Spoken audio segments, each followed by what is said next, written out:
The only thing I would like to say, is a question that I would like to ask is how on earth could he compile 13 guns?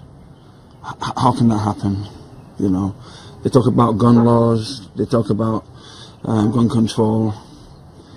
Every time something like this happens, they talk about it and nothing is done. I'm not trying to say that that's the blame for what happened, but if Chris had not been able to get a hold of 13 guns, it wouldn't have happened. Very sad. Welcome to Give Me Five, ladies and gentlemen. The father of the shooter from Oregon's community college, blaming the guns. If it weren't for the guns, it wouldn't have happened. My murderous, sick, mentally deranged, twisted son would have just gone about his business if he couldn't have compiled 13 guns. Oh, it's the guns. It wasn't my son. Now, during this interview on CNN, as you will see, this is virtually the only question or the only thing he weighed in on.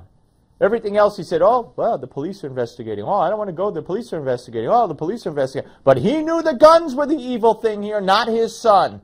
Salami, salami, baloney. Here's more. Well, look all over the world. You don't see these kind of mass shootings all over the world on a consistent basis like you do in the United States.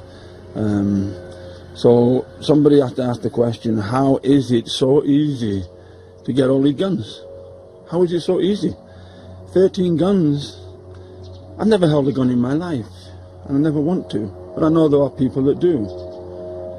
But you have to ask that question, is how was he able to compile that kind of arsenal? Maybe you should have been a better father to your son. Maybe you should have known. I know he was an adult, but maybe you should have known about how he compiled that arsenal. Maybe, not that you have responsibility, but stop blaming the guns.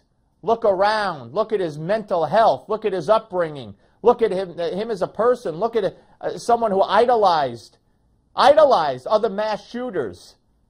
And it's all the guns' fault. He would have just lived a normal life if he couldn't get those guns, been married, have kids, gone to work every day. Those evil guns. More. I had no idea that he had any guns whatsoever. And I'm a great believer that you don't buy guns. Don't buy guns.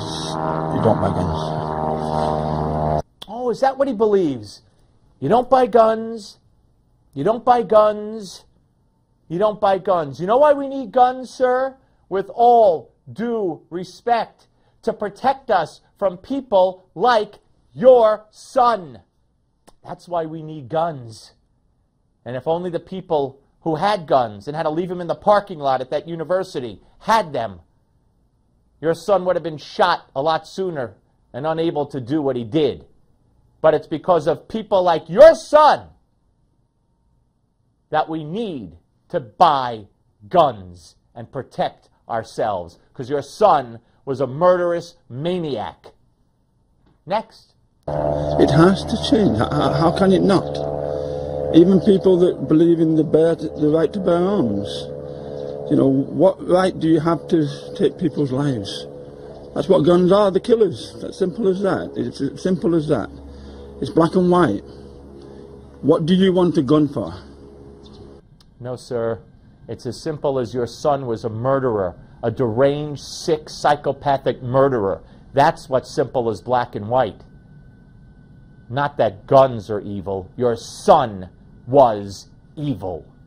How dare this man stand there? I mean, on his high horse, talking about our Second Amendment like that and talking about guns. His son did nothing wrong. Just the gun. More. Well, I'm going to let the police follow through with all the investigations on that. You know, whatever they determine is something that they're going to find through the investigations. You know, I don't have any comment to make on his mental state. Obviously, somebody that goes and kills 9 people has to have some kind of issue, whatever it is, and let the police determine what they find. Oh, let the police determine what his mental state was. I have no comment. But those evil guns, that I know. Very pathetic. Thanks for watching.